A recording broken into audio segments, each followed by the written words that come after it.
बिस्मिल्लाहिर्रहमानिर्रहीम। अल्लाहुम्मा सल्ली अला मुहम्मद व अला आलि मुहम्मद। सब अस्सलामु अलैकुम मेरे जितने भी चाहने वाले मेरे व्यूअर्स और मेरे सब्सक्राइबर को। आज हम बात करेंगे तीन चीज़ों पे। एक आईएमएफ का जो पाकिस्तान का दौरा है, और दूसरा जो पीडीएम घबराहट का शिकार हुई इन दिनों में, और तीसरा जो शेख रशीद साहब की हवेली को सील किया गया आज। सबसे बड़ी बात मैं आपको बताना चाह रहा हूँ आईएमएफ के हवाले से। देखें, आईएमएफ की कुछ कंडीशंस थी, ये आप भी जानते हैं, मैं भी जानता हूँ, जिसकी वजह से ये उस कंडीशन पे इन्होंने अमल किया। और यकीनन अभी इनको सम डेज़ के अंदर एक किस्त रिलीज़ होने वाली है आईएमएफ की तरफ से, जो कि पाकिस्तान के लिए बहुत ज़रूरी है। क्योंकि देखें, आपको जो भी कंट्री इस वक्त आपकी मदद कर रही है वो अलग चीज़ है। मदद उन पैसों से आप पाकिस्तान को अपने पाँव पे खड़ा नहीं कर सकते, ये पाकिस्तान को थोड़ा बेहतर नहीं कर सकते, या फिर ऐसे सेक्टर में उसकी इन्वेस्टमेंट नहीं कर सकते जब तक कि आईएमएफ की किस्त जो है वो पाकिस्तान के अंदर ना आए। तो आईएमएफ की किस्त पाकिस्तान के लिए बहुत ज़रूरी थी।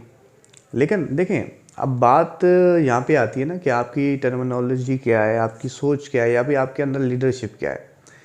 तो यहाँ पे इसहाक डार साहब और जो हमारे प्राइम मिनिस्टर साहब और रिसोर्सेज जो इन्होंने लगाए और जो बात की, तो मेरे ख्याल से इनको बात करने का तरीका नहीं आया। इन्होंने उनकी सारी कंडीशन को एक्सेप्ट किया, उनके साथ डिबेट नहीं की, या फिर अपने डिबेट करके अपनी कुछ चीज़ें बनाने की कोशिश नहीं की। जैसे कि उसका असर आपको कल नज़र आया, जो 35 रुपीज़ पेट्रोल और 35 रुपीज़ डीजल को इंक्रीज़ किया गया। फिर आपकी जो भी एनर्जी सेक्टर है उसको इंक्रीज़ किया गया। डेफिनेटली अब आपका पेट्रोल इंक्रीज़ होगा तो आपकी जो भी ज़रूरत माशियात और आपके जो बसेस वगैरह किराया, डिफरेंट चीज़ें जो भी एक आवाम आदमी मिडिल क्लास के में आते हैं, वो सारे इंक्रीज़ होंगे। अब मैं आपको ये बताना चाहूँगा कि ये जो इंक्रीज़ हुआ ये आप इसहाक डार साहब की नाअहली की वजह से हुआ। बेसिकली इसहाक डार साहब को जब मुफ्ता इस्माइल साहब कर रहे थे पीडीएम की तरफ से, वो फाइनेंस मिनिस्टर थे, नो डाउट मुफ्ता इस्माइल साहब एक एजुकेटेड आदमी है और अच्छी क्वालिफाइड आदमी है, और इंटरनेशनल अच्छी जगह से वो पढ़े हुए हैं, इस चीज़ को समझते भी है। तो उन्होंने जब काम करना शुरू किया तो पीडीएम के अंदर से ही उन पर शिकायत की गई, उनको तंज किए गए मुख्तलिफ़ चीज़ों पे। सारा कुछ समझ भी सकते थे जो दौराए पे पाकिस्तान खड़ा था, क्योंकि प्लान एक बन चुका था कि इसहाक डार को कैसे लाया जाए। तो इसहाक डार को लाने के लिए एक plan totally Nawaz Sharif London में तैयार किया गया, जिसके बाद इसहाक डार को कहा गया जी, इसहाक डार साहब ने पहले भी डॉलर को मसनूई तौर पे एक रोका था, तो इसहाक डार साहब को पाकिस्तान में लॉन्च किया जाए, और मुफ्ता इस्माइल साहब की इन्होंने छुट्टी करा दी। और इसहाक डार साहब का एक प्लान जो बना हुआ था पाकिस्तान के लिए, फाइनेंस मिनिस्टर, बेसिकली ये प्लान ये था कि इसहाक डार को पाकिस्तान लेके आए, उसके केसेस को माफ़ कराएँ, और उसके जो घर वगैरह थे जो गिरवी रखे हुए थे वो उनको वापस दिलाए जाएँ। और पाकिस्तान की वफात का ये प्लान नहीं था, ना भी वो फाइनेंस मिनिस्टर पे उन्होंने कोई काम करना था। बेसिकली उन्होंने अपनी कन्वीनियंस के लिहाज से जो पाकिस्तान में वो आए, और कन्वीनियंस के लिहाज से जो पाकिस्तान में वो आए, तो फिर देखें जो हुआ, ना वो डॉलर को कंट्रोल कर पाए, ना वो प्राइस को कंट्रोल कर पाए, ना कोई ऐसा मैकेनिज़्म रख पाए जो एक गरीब आदमी तक वो चीज़ पहुँच सके। यकीन करें, जब पिछले दिनों में हमने देखा कि आटा भी जब गरीब आदमी में जा रहा था, तो यकीन करें वो भी उनको नहीं मिल रहा था। उसके आगे भी एक बड़ी रूटीन थी, बड़ी लंबी कहानी है, क्योंकि ये तो हम छोटा एक व्लॉग बनाते हैं, वो तो बड़ी तफसीलन है कि किस तरह से कैसे रिसोर्सेज भी वहाँ पे आटा भी लोगों को दिया जाता था। ना ही हमारे यूटिलिटी स्टोर सही काम कर रहे हैं, ना हमने कोई ऐसा मैकेनिज़्म पूरी अपने बाज़ार में या अपनी मार्केट्स में ऐसा भी बनाया है जिसमें हम प्राइस शेड्यूल, प्राइस मार्केटिंग के प्राइस लिस्ट के तहत लोगों को सामान दे सकें। जो प्राइस हर बंदा अपनी मनमौजी कर रहा है, क्योंकि हमारे फाइनेंस मिनिस्टर के पास कोई भी ऐसा मैकेनिज़्म ही नहीं है, कोई ऐसा तरीक़ेकार भी नहीं है जो वो कर सके, जो अपने अदारों से वो काम ले सके। तो बेसिकली मुफ्ता इस्माइल साहब का जो कहने का मकसद ये था, जो प्लान मैंने आपको बताया ये तैयार किया गया था, इसके तहत वो यहाँ पे आए, पाकिस्तान के मफाद में नहीं थे। ना वो डॉलर रोक सके, ना वो यकीन करे पाकिस्तान के मफाद में कोई और काम कर सके, और उनका भी ठीक ठाक जो है जनाजा निकल गया। इसलिए अब आईएमएफ आई। अब आईएमएफ की सारी चीज़ें इनको माननी पड़ रही हैं, क्योंकि जब आपका फाइनेंस मिनिस्टर एक लीडर ना हो, उसको बोलने की तमीज़ ना हो, या वो बोल ना सके, वो अपने मुल्क को डिफाइन ना कर सके, तो फिर आपको हर चीज़ को एक्सेप्ट करना पड़ता है। और ये चीज़ें आपको पता है कि आईएमएफ की तरफ से जो भी बात की गई, तो वो पीडीएम ने कहा भाई ये मानो, नहीं तो हमारा तो जनाजा पहले से निकला हुआ है। तो डेफिनेटली फिर उन्होंने ये चीज़ें एक्सेप्ट की और आगे भी बहुत ज़्यादा महंगाई होने वाली है, आप आगे देखेंगे। और इस वजह से IMF आई और 9 तारीख को वो रिटर्न हो जाएंगे, वापस चले जाएंगे और फिर वो यकीनन जो है एक किस्त जारी कर देंगे। लेकिन मज़े की बात ये है, जो पाकिस्तान में रह गए वो शेड्यूल बनाएंगे तो बड़ी महंगाई की तरफ पाकिस्तान जाएगा।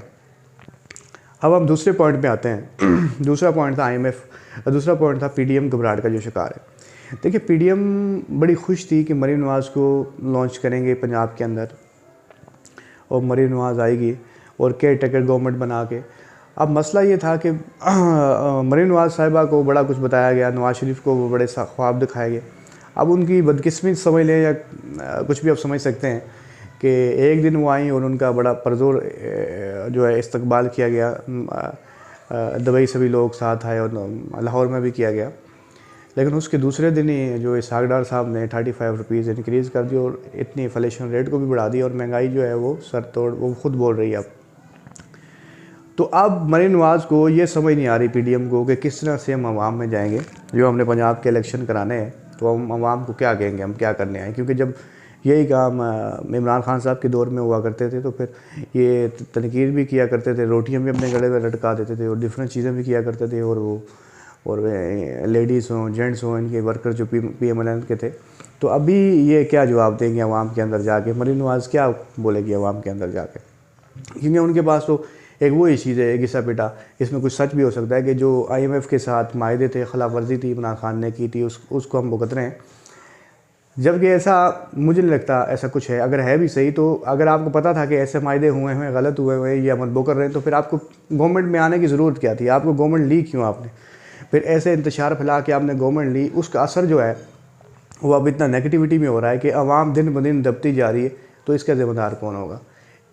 तो मुझे लगता है PDM इस वक्त सख्त किस्म की घबराहट का शिकार है। उसको कुछ समझ अपने रास्ते का नहीं आ रहा और डेफिनेटली मुझे नहीं लगता पंजाब से वो इतनी सीटें निकाल पाएगी। उसकी वजह ये है कि ये जो महंगाई दिन ब दिन बढ़ रही है, जो रेट्स बढ़ रही हैं। देखिए अब एक पढ़े लिखे इंसान को समझा सकते हैं, ये ज़रूरत है। एक आप रिक्शा ड्राइवर या डिफरेंट जो भी लोग एजुकेशन में कम है, वो भी हमारे भाई हैं सबसे, लेकिन उनको अब ये चीज़ समझा नहीं सकते। वो तो ये देखते हैं कि भाई हमें कितनी रिलैक्सेशन मिल रही है, तो वो गवर्नमेंट बिल्कुल देने में नाकाम रही है। इसलिए PDM में बड़ी प्लानिंग भी हो रही थी, काफ़ी कुछ हो रहा था, लेकिन वो खुद एक बहुत बुरहान का शिकार हो गए। इमरान खान को गिरफ्तारी करने की बड़ी कोशिश वो कर भी रहे थे, लेकिन उन्होंने अपने दिमाग में ये चीज़ सोची कि अभी इतना बुरहान है, अगर वो हम गिरफ़्तार कर लेते हैं उसके बाद तो पूरा पाकिस्तान जाम हो जाएगा, तो हम कुछ नहीं कर पाएंगे। तो ये वजह थी PDM की घबराहट की। अब तीसरी आखिरी बात पे आते हैं। शेख रशीद साहब जो है उनकी हवेली को सुबह सील कर दिया गया है। उसके अंदर पुलिस भी थी और पुलिस ने इजाफी नफरी जो थी वो महकमा औकाफ वालों ने FIA की भी बुलाई थी। अब वो सील तो हो गई है डेफिनेटली। ये सबको पता है शेख रशीद साहब ने ये कब्ज़ा ही किया हुआ था। शेख रशीद साहब के हवेली के साथ कोई लेना देना नहीं था। लेकिन ये जो अभी, ये तो पहले भी हो सकता था, कितनी गवर्नमेंट्स आई हैं उस पर एक्शन हो सकता नहीं हुआ, अभी हो रहा है। वजह क्या है? क्योंकि शेख रशीद साहब इमरान खान साहब के साथ हैं, उनके बयानिया के साथ हैं। तो जो बंदा इमरान खान के साथ होगा, जो बंदा इमरान खान की बात करेगा, तो डेफिनेटली उसको ये सज़ा दी जाएगी, वो जिस तरह से भी दी जाए, और वो फिर वो उसको भुगतना भी पड़ेगा। तो इसलिए ये शेख रशीद साहब को इस तरह से टॉर्चर किया जा रहा है और इस टॉर्चर के ज़रिए आपको काफ़ी लोग आपके तोड़े भी जाएंगे, और जो आप देखेंगे यानी करीब PTI को छोड़ेंगे। और आप ये नहीं कह सकते उनको कि वो मुश्किल में छोड़ा है, काफ़ी मजबूरियाँ होती हैं जो उनको टॉर्चर किया जाएगा। और PDM के बड़े गंदे किस्म की चालें जो है वो चलना स्टार्ट हो गई हैं। अभी तो खान साहब ने जो इल्ज़ाम लगाया जरदारी साहब पे, तो मैं खान साहब से यही कहना चाहूँगा कि खान साहब आप जाके अदालत के अंदर इस चीज़ को प्रूफ करें।